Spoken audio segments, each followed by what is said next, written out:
Dogs dig, that's what they do. But Keto seemed to be digging with a frantic vigor that was both troubling and alarming. Steven didn't know what to do. The dog was too strong and focused, if he had to be honest, to be pulled away from this task. He had the urge to call for help, but before he could fumble around for his phone, Keto abruptly stopped digging and started barking instead. It seems Keto had found something. Steven gingerly inched towards the hole and peered in. His jaw dropped when he saw what Keto had uncovered. Steven knew he needed to call the police. He couldn't even begin to explain what Keto just managed to dig up. He barely knew what it was. And when he tried explaining it to the police, everyone assumed he was playing some sort of sick joke. When they arrived to check it out for themselves, they realized Steven had been telling the truth all along. But none of them had any idea about the scope of Keto's find and what consequences it was going to have. It was only a matter of time before everything was fully explained. Steven and his husky, Keto, took a walk together every afternoon when he got home from work.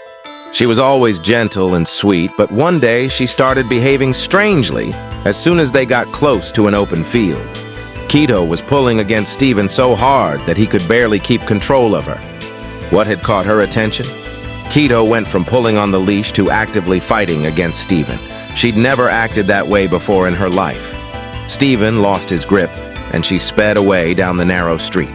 Steven was thankful that a few cars went through the area, but he had no idea where she was going. He chased after her. Once she had passed the two houses and the open field, Steven realized that his dog was running for the old graveyard. He started to feel uneasy. Hardly anyone went there anymore since there was a newer, larger cemetery in another part of town. Reluctantly, Steven jogged down one of the trails after Keto. Just as he'd suspected, there wasn't anyone else in the graveyard. Steven could easily see Keto in the distance, though he was far too slow to catch up with her. As he looked around, he noticed that there were flowers on many of the graves. It surprised him. After all, it wasn't exactly an ordinary cemetery. The graveyard was actually a military cemetery. It was designed with wooden crosses instead of headstones, making it difficult to find the right grave without stopping to read the inscriptions. Steven wondered how anyone navigated the place as he followed Keto and called her name. Plus, there was one other complication. In good weather, visitors would easily be able to read the names on the small metal plates below, but it was deep in the heart of winter, and the snow blanketed the entire graveyard. It was white crosses against the white snow. Keto was still interested in something nearby. Steven wondered what could be hidden underneath the snow. While Steven watched her, Keto walked in between a row of crosses, her nose low to the ground. She sniffed and sniffed. Suddenly, she stopped at one grave that had a fresh bouquet of flowers on top. Keto froze and almost looked like she was getting ready to run away. After hesitating for a moment, the dog leaped forward and dug her paws into the snow. She tore at the grave, disturbing the flowers and sending petals flying. Steven was horrified by the sight. He sprinted over to Keto and grabbed her collar with both hands. But Keto had other ideas. Keto ignored Steven's attempts to pull her away and continued lunging at the grave. She was so strong that Steven couldn't do much to stop her. It wasn't like he could just pick her up and carry her off the way he might with a smaller dog. Embarrassed, Steven looked around the cemetery for help. Something caught his eye. Steven saw a sign by the front gate and thought maybe the groundskeeper was nearby. He could tell the person about Keto's digging, apologies, and at least offer to replace the flowers. Plus, he needed help getting Keto's attention. But before he could reach the front gate, he was distracted by a sudden bark. Keto was staring at him and barking repeatedly as loudly as she could. Despite her strange antics that afternoon, Steven understood what she was trying to say. Like most dogs, it was her way to trying to catch Steven's attention and making him pay attention. Keto often made that same bark when she was interested in something and wanted Steven to notice. Steven made his way back up the hill. What had she found? Steven knew that he should have called the groundskeeper and respected the privacy of the person buried there by staying away.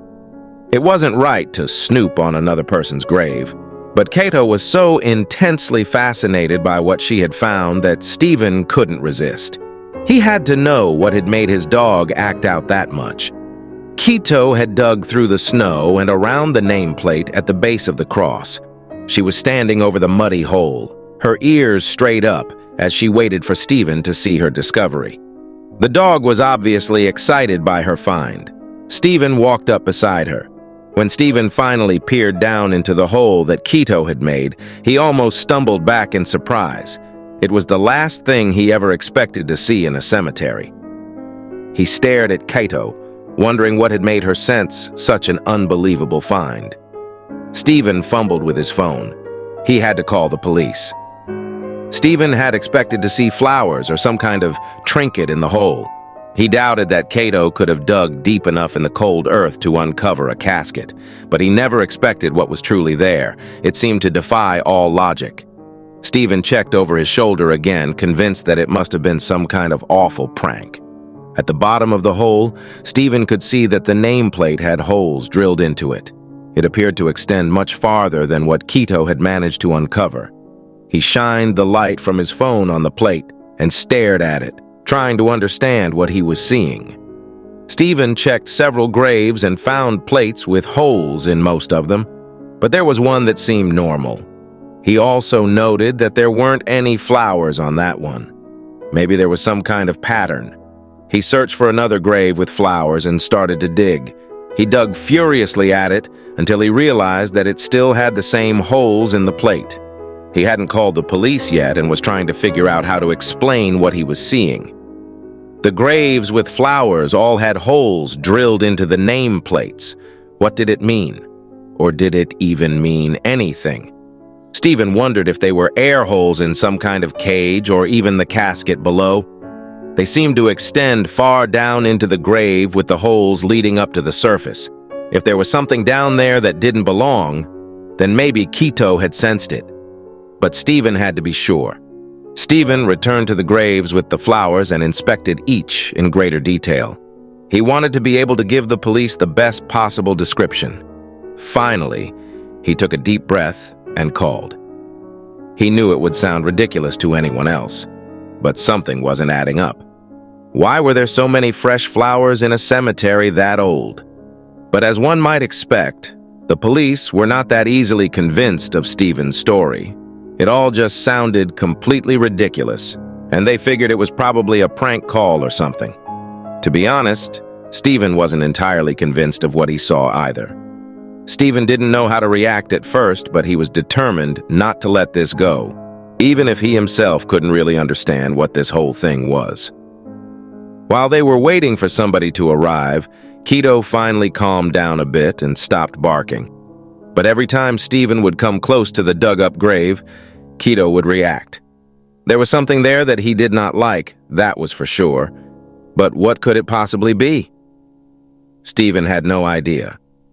Steven didn't really want to touch the other graves just in case he would mess something up before the police arrived, but man was he curious. So he just carefully started sweeping a bit of snow off one of the graves. His mouth fell open when he realized something odd. What he then noticed was something that he had not seen yet, because he had only inspected the nameplates. But the ground on the grave looked like it was covered by dirt. There was not a blade of grass to be found.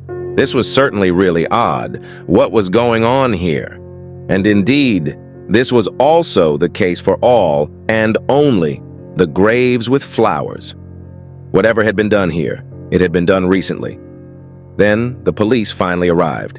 He had to explain to them what was going on here and what he had found.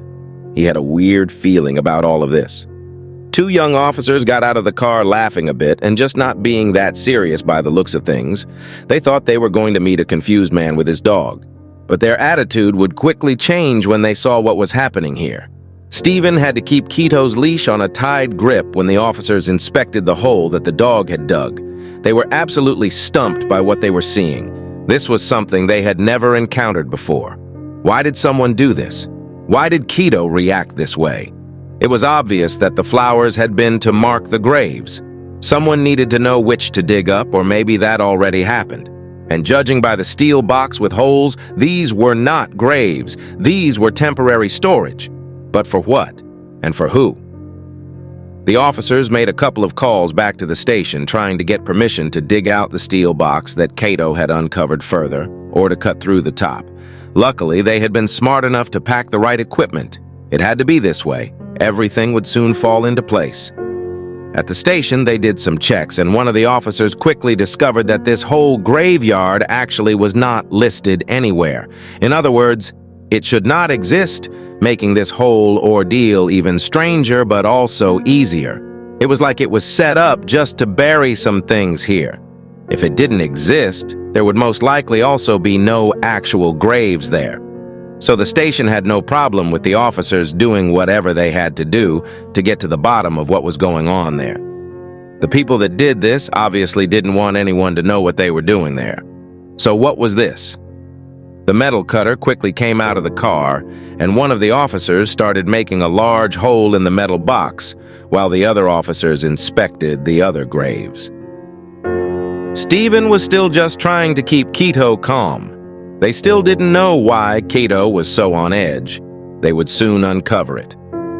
When the first officer finally finished his hole and showed his light in the box, his eyes went very wide and he was at a complete loss for words. But before he could say anything, the peace and quiet were suddenly disturbed by increasingly loud music. What in the world was going on here? The other officer came rushing back and said that another car was approaching. If these people had something to do with this, they needed to catch them in the act. So they needed to hide quickly. They had no idea who these people were and if they are dangerous or not. Everybody was really tense. Luckily, the police car had come from completely another side to where the music was now coming from, so that was already out of sight. They quickly picked up everything and dove behind the bushes. Steven kept Keto silent and everybody was on high alert. Adrenaline was rushing through everybody's veins. Steven was just really hoping that he could keep Keto silent. He was calm now, but with this dog you could never know for how long. Then they saw the car approaching the entrance of the graveyard. They couldn't quite see who was in the car, so they had to wait. Then the car came to a full stop. The music was shut off, and two individuals stepped out, and they stepped out with shovels. The officers could see them looking at a map for a second before walking towards one of the graves. They were obviously in on the whole thing, and now they could catch them in the act. The officers saw that they started to panic and knew that they had to act now before these guys made a run for it. They jumped out to the bushes, equipment drawn, and arrested the guys. The guys did not realize at first what was going on. They looked completely lost for words. And the police lucked out big time with this arrest, as it would prove to be the final piece of the puzzle.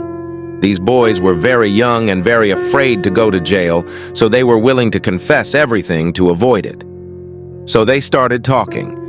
Apparently, this place was indeed not a graveyard, but a secret distribution point for large and expensive imported items that could only be on the very black market, so to speak. All the different graves with boxes were different orders for customers. There was one organization that specialized in smuggling these items into the States. They would create fake graveyards as places to store the item for their customers to come to pick up on their own. After payment was made, of course. And it seemed like a great idea, as who in their right mind would go and dig up a fresh-looking grave with flowers? Who but a very curious dog that had gotten a scent through one of the air holes. Keto was the hero of all of this, who had uncovered. In the storage box that Keto dug up there ended up being very rare large cat hides. But they had been in there for a while and had not been properly made, so they had started to decay a bit and smell. This is how Keto managed to detect them. Keto and Steven had been at the right place at the right time. With the help of the two customers, the police managed to arrest all people locally involved in this organization, and they are working on arresting the bigger fish as well in due time. They obviously apologized to Steven for making fun of him. He had uncovered something really big. He even got a medal, and so did Keto. The case is still very much open, but one thing is for certain. Keto is a hero. Without knowing it, she helped to put dozens of bad people behind bars and keep the local town a lot safer as a result of it. Steven could not be prouder. Thanks to this experience, Steven is even more lenient when it comes to Keto running off to explore and satisfy her immense curiosity. You never know what she might find.